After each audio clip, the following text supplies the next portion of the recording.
Oi, Samia, tudo bem? Oi, Mauro, bom dia, tudo bem? Muito obrigada pelas palavras, prazer te rever. Faz tempo que a gente Prazer. não se vê. Pois é, faz tempo, faz tempo. Fizer a Câmara te visitar também. Sâmia, Isso. bom, nós mostramos mais cedo um recorte, que inclusive está no seu perfil lá no Twitter, de um trecho de um discurso seu na votação da reforma do ensino médio, na Câmara, anteontem à noite. Conta para nós o que foi aquilo, foi surpreendente, eu acho que em determinados aspectos, aquela votação. Queria que você nos contasse e analisasse o que rolou na Câmara na noite de terça-feira.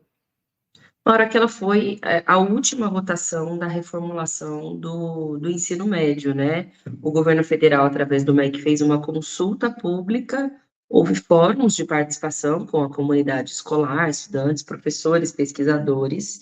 Quando o texto chegou na Câmara e foi escolhido como relator o Mendonça Filho, que tinha sido justo o relator da reforma do ensino médio no governo Temer, a gente já sabia que coisa boa não viria, e dito e feito, né? Foi um relatório muito parecido com a reforma do ensino médio, que foi amplamente rechaçada. O coração do texto diz respeito aos chamados itinerários formativos, que é uma grande enganação, né? Ou seja, reduz a carga horária das disciplinas tradicionais. Em tese é atrativo para os adolescentes, porque diz, ó, vocês vão aprender outras coisas para além daquela chatice, é mais ou menos assim que se vende. Só que é, na verdade, uma farsa de um projeto neoliberal, porque esses itinerários formativos, na prática, foram aplicados conteúdos do tipo brigadeiro gourmet, enfim, deixou de ter aula como filosofia, sociologia, geografia, história, para ter essas formações que não levam a lugar nenhum para os nossos jovens na prática, né? Então, esse foi o primeiro problema. Só que quando ele foi para o Senado, porque foi para o Senado, e aí, como teve alterações, voltou para a Câmara. No Senado, ainda que o coração, a essência dos itinerários formativos, etc., tenha se mantido, o Senado tinha melhorado pontos importantes. Por exemplo, o ensino à distância, que está nesse relatório como uma possibilidade, lá havia regras, ou seja, só em momentos excepcionais e por um período de tempo, como foi na pandemia, por exemplo, aí faz sentido. E não como regra para os alunos. Imagina, adolescente ensino à distância, não vai ter aula. A pandemia, aliás, também mostrou isso, né, a dificuldade que isso significa na prática. Tinha colocado uma trava para o tempo dos itinerários formativos, ou seja, 70% obrigatoriamente precisaria ser para a formação geral básica, que todos os alunos das escolas privadas, porque aqui eu estou falando de escola pública, principalmente, né, que vai passar por isso, porque na privada tem aula de tudo, né, de francês, de piano, dependendo da escola de elite, se paga por qualquer tipo de disciplina. E a volta do espanhol, eu considero os elementos mais importantes. Todos eles foram derrubados quando voltou para a Câmara de novo o Mendonça Filho como relator. E agora é esse estado da arte, assim. O presidente Lula até pode vetar trechos do projeto, mas eu sinceramente acho difícil, porque daí tem a ver com a forma como foi votado, que você mencionou. O Lira, como ele é de costume, manobrou, assim, ele não chamou as pessoas para orientarem os seus votos e para registrar os votos, tentando vender a ideia de que havia uma suposta unanimidade sobre o texto, mas é claro que não tinha. E, infelizmente, o líder do governo não se opôs a isso, ao contrário, também foi parte dessa forma de Eu vi encaminhamento. o José Guimarães foi um participante ativo dessa manobra, né, da tratorada, né? Exatamente, assim que tinha saído o texto do Senado, ele já tinha se pronunciado nas redes sociais, no Twitter, né, no X, dizendo que preferia o texto da Câmara e iria trabalhar por isso, para manter né, sem as modificações. E foi o que aconteceu. Então, acho difícil que isso não tenha sido combinado, né, com o Planalto, e, portanto, deve ser esse o texto mesmo. Mas eu acho que foi uma oportunidade desperdiçada, sabe, Mauro, de corrigir as bizarrices, assim, do novo ensino médio, que colocam os estudantes numa realidade, e os professores também, né, numa realidade muito dura.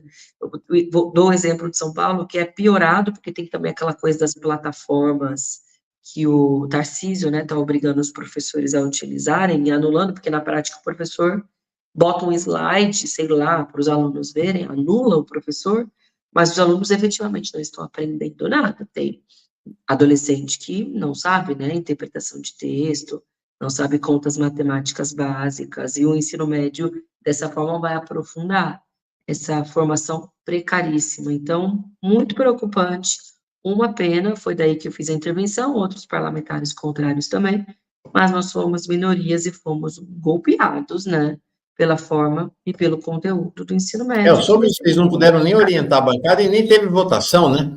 Ele fez uma nem tem. votação simbólica na marra, né? E aí a gente literalmente ficou gritando, se vocês ouvirem a sessão, vai ver uns berros para dizer que a gente queria registrar o nosso voto. Foi depois de uma questão de ordem que registraram o voto no painel, porque sem isso nem sequer ali o registro histórico, né, ou para quem quisesse consultar a votação da Câmara, não teria. Uma coisa que para mim é incompreensível, a gente mostrou mais cedo aqui o tweet do ministro da Educação comemorando a aprovação da reforma, né? Eu fiquei chocado com o tweet dele. Mas é o seguinte, é que o Mendonça Filho, que tinha sido o pai, né, da reforma para liquidar o ensino médio brasileiro na condição de ministro da Educação do ministro Temer, ele foi escolhido pelo Lira como relator da reforma em acordo com o governo, em acordo com o ministro da Educação. Não houve rejeição. E aí tem coisas, realmente, você falou, bizarras, criminosas. Esta reforma do ensino médio consagra o trabalho infantil. Fiquei chocado com isso. Bem lembrado, Mauro, é verdade. Conta tempo de trabalho como formação curricular. É isso mesmo, assim. Então, se o jovem, infelizmente, precisa trabalhar para complementar a renda da sua família, algo que se agravou na pandemia, né? Mais jovens tiveram evasão escolar, etc. E aí isso pode contar como formação escolar, ou seja, os Não é caras nem trabalho infantil, desculpa, é trabalho juvenil, né? juvenil, mas ainda assim, né? A gente está falando de jovens de 15, 16 anos. O ideal é que estejam nos bancos das escolas e que, se porventura precisem trabalhar, o que é muito difícil, lastimável, porque isso já prejudica a sua formação, isso não pode significar que, então, por isso, você não vai ter uma formação geral. Ao contrário, esse deve ter ainda mais, né? Para que ele tenha condição, formação para sair dessa condição Ou seja, de se o trabalhador. jovem trabalha, isso vai ser registrado como se ele estivesse tendo aula. É. Em Olha outras que palavras, é um incentivo à desescolarização, né? Na prática. claro, e aí aqueles que têm dificuldade de sair dessa situação vão ter ainda mais, e a vida dele vai ser permeada pela lógica do trabalho não remunerado, até porque mal remunerado, até porque a formação dele vai ter sido qual, né, com um ensino médio como esse.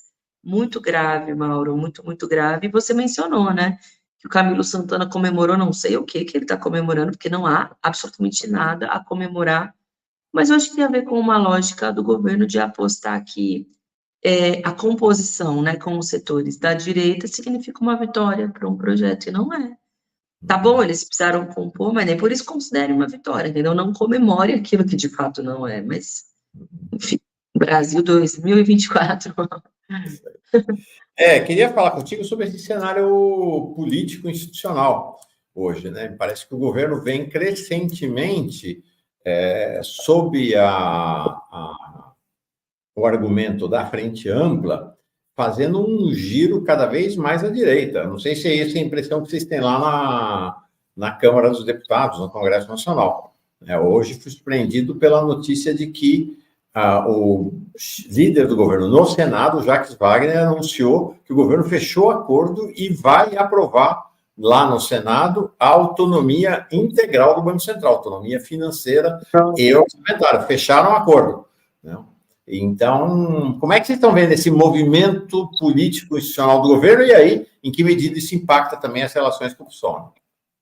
Essa notícia eu não tinha visto ainda, que é absolutamente lamentável, mas eu vejo o mesmo movimento que você mencionou, né, de um caminho à direita. Eu entendo que durante o processo eleitoral foi preciso fazer uma frente ampla para ganhar as eleições, e bom, talvez sem ela não teria sido possível mesmo, né, já que a diferença foi de 1,5 milhão de votos, mais ou menos, então foi duro. Acontece que agora, essa composição de uma maioria que foi dada, sobretudo pela militância, porque claro que teve um peso importante nos setores de classe média, nos setores da elite, da imprensa tradicional, essa aproximação ou entrada desses setores mais à direita no Brasil, mas a maioria que deu a vitória para o presidente Lula é uma base de classe trabalhadora, dos partidos de esquerda, que fizeram campanha. Lembrando que o Lira e toda a turma do Central apoiaram o Bolsonaro, não apoiaram o Lula. Exatamente. até antes do Lula assumir, na verdade, e muitos deles, inclusive, passaram um pano para o 8 de janeiro, da tentativa de golpe. Então, tudo isso, né, memória recente. Acontece que a leitura que eu faço é que o governo também não usa o seu peso político de militância, mas também estrutural para disputar uma agenda à esquerda, ao contrário, utiliza ela para aprovação da sua agenda econômica, como a reforma tributária, no dia de ontem, né, que foi aprovada com muitos votos, assim como foi o arcabouço fiscal, assim quando tem medidas que vêm, sobretudo da Fazenda, e entrega outros temas, né? Entrega outros temas que são mais de enfrentamento e que dão dele a progressista ou de esquerda para o governo Lula. Claro, assim que ele assumiu, teve medidas importantes de recomposição do Bolsa Família, retorno do Minha Casa Minha Vida, melhoria do salário mínimo, tudo isso a gente não ignora. Agora o anúncio, né, da expansão dos institutos federais, universidades federais, etc.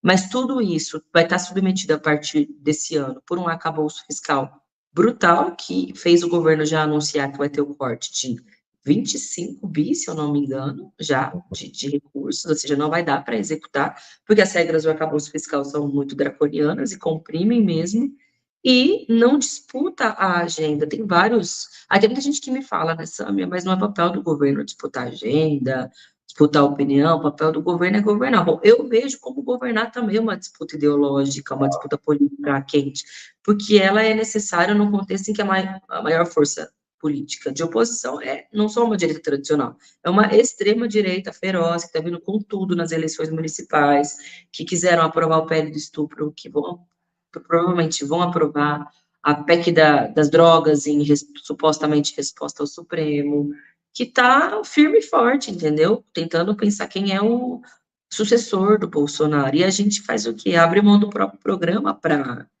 apoiar, né, o programa da direita. Eu acho, enfim, eu sou de uma outra leitura. Acho que o governo podia atuar mais para disputar realmente, né, a opinião, ideologicamente, e o programa na sociedade e no Isso aqui é parlamento. interessante, né? O Milei aqui embaixo faz a disputa política e ideológica todos os dias. O O Bolsonaro Bolsonaro também, fazia. né? Eu estava falando hoje mais cedo aqui, Sâmia, para pegar um exemplo do campo de cá, vamos dizer assim, o AMLO, né, o Lopes Obrador, que venceu a eleição, uma altíssima popularidade, né, fez a sua sucessora, no caso, a Cláudia Sheinbaum, ele governou 6 anos, todos os dias falando na mídia e fazendo, tipo, todos os dias. Para ele estar 2 horas por dia nas mídias, era governar, era parte do seu governar. E até comentei aqui, ele pegava lá e falava, você, sei lá, Daniela Lima, você falou essa semana que o governo assim, assim, assado. Não, está errado, a informação que você deu está errada. Ele fazia a confrontação, inclusive, nessa disputa com as mídias conservadoras lá, entendeu? Era muito forte. Não tem essa ideia de governar e administrar, né? Não existe mais isso. Um outro exemplo contemporâneo é o próprio Petro também, né, na Colômbia, que passa por poucas e boas, ele é pressionado o tempo todo, quer impor uma agenda neoliberal que não é aquele que é por, e ele chama o povo para a rua, né, ele vai para o enfrentamento. Então, acho que exemplos não faltam, né, tem a ver com o DNA da nossa América Latina e com governos progressistas, mas não é esse o caminho que o governo Lula vem desenvolvendo, e é isso, a leitura que eu faço é a mesma que a sua. Vai ter uma orientação cada vez mais à direita e abrindo mão de pontos que são bandeiras cruciais para o enfrentamento à extrema-direita e para o enfrentamento a uma agenda neoliberal feroz que vem cada vez mais tornando a vida da população mais difícil, ainda que haja programas sociais, ainda que haja uma atenção para esse setor, quando essa agenda neoliberal estrutura, né, o modelo econômico, é difícil ter algum melhorismo, né? Tá essa corrida, né, para fazer a regulamentação, do que eu chamo aqui de modernização tributária, não reforma tributária, não se mudou com a divisão do pacto, né? Quem paga mais, quem não paga, quem paga menos, isso não se alterou com essa modernização tributária. Então, tem mais uma votação para ser feita depois, e essa corrida é por causa da eleição, né? Depois disso, agora, em agosto, o Congresso praticamente paralisa às suas atividades. A expectativa de vocês é, de fato, de uma semi-paralisia e vai todo mundo, inclusive você, para os seus estados para cuidar das campanhas municipais? Como é que vai ser a dinâmica do segundo semestre? Mauro, por enquanto ainda é informação extraoficial dos corredores, mas geralmente ela tem um fundo de verdade bem grande, assim. Tem as semanas de recesso, que são constitucionais, que é uma previsão constitucional, e o retorno é no dia 5 de agosto. O que nós ouvimos, mas como eu disse, ainda não é oficial, é que deve haver uma semana de esforço concentrado na 1ª de agosto, depois na 1ª de setembro, somente, justamente para liberar os parlamentares para fazerem as suas campanhas, sejam as suas próprias ou a de outros candidatos, né? Então, essa ideia é meio senso comum de que o Congresso não vai funcionar no segundo semestre não é bem verdadeira, porque essas semanas de esforço concentrado podem ser votação de pautas cruciais para o país, né? Podem ser e devem ser, Mauro, olha, pode ter, e provavelmente tem, porque foi o acordo ali que foi estabelecido, a segunda etapa da reforma tributária, o mais importante, né, pelo menos para aqueles que estavam construindo ela, já foi nessa, mas tem alguns vai ser pontos em agosto a segunda etapa, então, provavelmente na em primeira agosto, semana. essa é a promessa, né?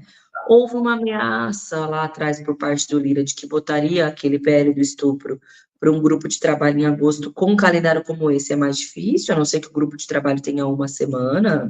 Acho que num contexto eleitoral não vejo muito por onde, mas tudo pode acontecer.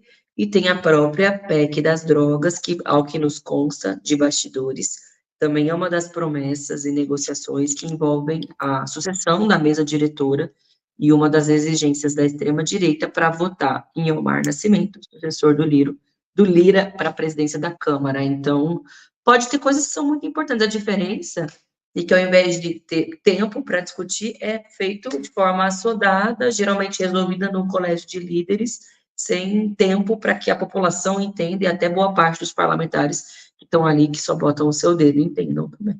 Sim. Porque essa é a situação da gestão do Lira, tem sido essa, né? Eu sei que vocês chegam lá sem saber o que vai ser votado, qual é a orientação, qual é o projeto, não tem tempo de estudar. Virou um negócio realmente muito esquisito essa Câmara dos Deputados, né? A gente sabe da pauta, às vezes, meia hora antes, começa a sessão, tem o relatório para ser votado, o relatório nem sequer no sistema está, e aí você vai questionar, a resposta é, não, mas houve um acordo no colégio de líderes, tá bem, o partido de vocês não estava no meio, mas houve esse acordo e a gente vai votar, do tipo, se ignora completamente qualquer voz divergente, é uma forma de autoritarismo, né, Mauro? Ainda que ele diga que não, que tudo é amparado pelo regimento, mas se a pessoa não pode nem expressar a opinião, porque eu sei que quando eu vou expressar minha opinião, eu vou perder, eu sei, né, a correlação de forças do Congresso, mas registrar a opinião é algo sagrado que ele não permite. Sâmia, eu queria te ouvir sobre esse tema aí que polarizou o início da semana, que foi o indiciamento do Bolsonaro e mais 11 da quadrilha. Nós já temos o Bolsonaro indiciado no caso das fraudes das vacinas, né, e mais gente. Agora, nesse das joias, espera-se para esta semana ou para outra o indiciamento, aí não se sabe se o Bolsonaro será indiciado ou não, espera-se que sim, no caso da tentativa de golpe, né, de 2022, culminando sim, no 8 de janeiro. Bom, queria uma avaliação política sua e uma avaliação tua do andamento. A conversa que eu tenho ouvido aqui em Brasília é que o Gonê vai tentar jogar a denúncia para depois das eleições, enfim. Aquela coisa de prisão de Bolsonaro, eu já falei para a turma aqui, ó, esquece, todo o pessoal que fala, mesmo desses chamados progressistas, Bolsonaro preso amanhã, Bolsonaro semana que vem, Bolsonaro preso mês que vem, é tudo fake news, não acreditem. Tem fake news de esquerda, assim, um monte. Não tem horizonte de prisão do Bolsonaro antes de 2025, né, se ele for preso, né? Como é que você avalia esse indiciamento e como é que impressão você tem do andamento político jurídico desse processo? Mauro tem uma leitura parecida mesmo com a sua, assim, acho muito improvável, não vejo por onde ter um encaminhamento mais contundente contra o Bolsonaro antes das eleições, até porque muitos, que não é a minha leitura, mas assim, muitos compartilham que isso poderia dar mais força ou acenderia uma base mais radicalizada de extrema-direita, que eles poderiam ir para a ofensiva durante o período eleitoral, então é melhor não mexer nesse vespeiro, resolver a questão, e eu vou dizer por que eu discordo, porque as eleições municipais podem dar mais força, na verdade, para a extrema-direita, entende? Eles podem ganhar mais prefeituras, né, centrais, do ponto de vista da disputa política no país, e se isso acontecer, aí que é mais difícil mesmo Bolsonaro ser preso, né, ou ter uma punição, porque daí ele vai botar todo o palanque. Lembra aquela manifestação que ele fez na Avenida Paulista, que ele montou ali o palanque? Tinha igreja evangélica, tinha prefeito de São Paulo, tinha governadores, gerar, para mostrar que ele, né, que não mexam comigo, que eu sou alguém que tem poder. Sei lá, da eleição municipal, vai saber, o poder dele pode estar um pouco maior, ainda que a situação jurídica seja difícil. Mas acho que teve um aspecto importante, mexer um pouco nas cartas antes das eleições, que reavivou a memória sobre esses temas, porque vai esquecendo, né? Os temas vão decantando, tudo que é grave parece que é menos grave, parece que você está forçando a barra, falar de um tema que é de um ano atrás. Então, acho que se a gente souber usar, isso pode ser útil nas eleições, para o efeito contrário do que eu estava dizendo, assim, de não dar força, de utilizar esse sentimento mais difuso, anticorrupção, ou de resgatar aquele sentimento que deu maioria para o Lula, né? Um sentimento da frente ampla, de setores que falam, olha, claro, não é não necessariamente isso vai acontecer, mas dependendo da forma como for usado, pode acontecer, mas prisão até outubro, ou mesmo em 2024, infelizmente, eu também sou cética nesse sentido, mano. Para encerrar, que eu sei que a tua agenda está começando já, sua agenda fora do Fórum Café. Vai ter a votação da PEC 9, provavelmente. PEC 9, olha só, é da anistia aos partidos políticos que não utilizaram os recursos devidamente no processo eleitoral. É agora às 10 da manhã? Estava marcado para as 9, mas deve começar às 10h30, enfim, deve começar daqui a pouco. Ou seja, a PEC para iniciar todos os partidos políticos que não cumpriram as cotas de mulheres, pessoas negras, indígenas, não é isso? E outras cositas mais, assim, que usaram para finalidades que não tem nada a ver com a atividade parlamentar, do tipo churrasco. Estou quase rindo, mas é porque tem partido que fez isso, que achou que tudo bem usar o fundo partidário para, sei lá, para uma festa. E aí também querem anistia, quase 2 bilhões de reais, eu acho. Não, tem lá o presidente de Solidariedade que está preso com até helicóptero ele comprou para poder do interior de Goiás para cair nesse nível o negócio, né? Então, a última questão é um apelo aqui do Joaquim Silvino, que está sempre aqui com a gente, é um líder. Joaquim Silvino é um líder do movimento de trabalhadoras e trabalhadores, ele é um dos poucos, né? Mas são poucos mesmo, trabalhadores domésticos no país. Então, está sempre com a gente aqui. Ele está dizendo: Samia, bom dia. Preciso de sua ajuda. Minha filha está passando por violência doméstica. Até agora não saiu a medida protetiva. Você sabe o descaso com que somos tratados nessas delegacias de São Paulo, todas cheias. Então, é um caso lá de São Paulo, que é a tua base eleitoral, né? Teu estado de origem. Acho que está um pouco indefinido, assim, mas que recomendação você dá para ele? Procurar quem? Que tipo de coisa pode ser feita para tentar acelerar esse processo? Eu tenho acompanhado alguns casos de violência doméstica e realmente a coisa anda muito devagar, né? Muito devagar. É muito grave. A gente estava discutindo esse tema na bancada feminina ontem, inclusive, da demora de conceder medida protetiva, e a gente alterou a legislação, né, para não precisar de uma autorização do juiz posterior, de que as próprias delegacias, na situação gravíssima, podem oferecer a medida protetiva imediata, mas isso não tem sido feito. O que eu dou como orientação? Procurar a Defensoria Pública, porque tem um núcleo de gênero responsável por acompanhar esse tipo de pauta. Tem também a Procuradoria da Mulher da Câmara, que serve para encaminhar os casos quando todas as demais instituições falharam. Ou se quiser também pode ser... Procuradoria da Mulher da Câmara Municipal de São Paulo? Da Câmara, não, da Câmara dos Deputados mesmo, que é uma estrutura bem interessante, que já tem um fluxo direto, não sei se tem um fluxo direto com São Paulo, mas tem um peso político, né? Fala em nome da Câmara para exigir que a lei seja cumprida. Ou, no limite, também escreve para o nosso mandato, que daí, enfim, a nossa equipe de advogados, enfim, de militantes feministas pode também te ajudar, te orientar e ver o que pode fazer. Mas conte conosco. Legal. Joaquim, Silvino, espero que ajude, tá bom? Obrigado aí pela tua mensagem, que dê tudo o caminho melhor possível para sua filha, viu? Nessa situação terrível. Samia, querida, obrigado, viu, por mais essa conversa aí. Imagina, Mauro, eu que agradeço. Conte comigo. Bom trabalho, a gente vai se falando. Tchau, tchau. Boas batalhas.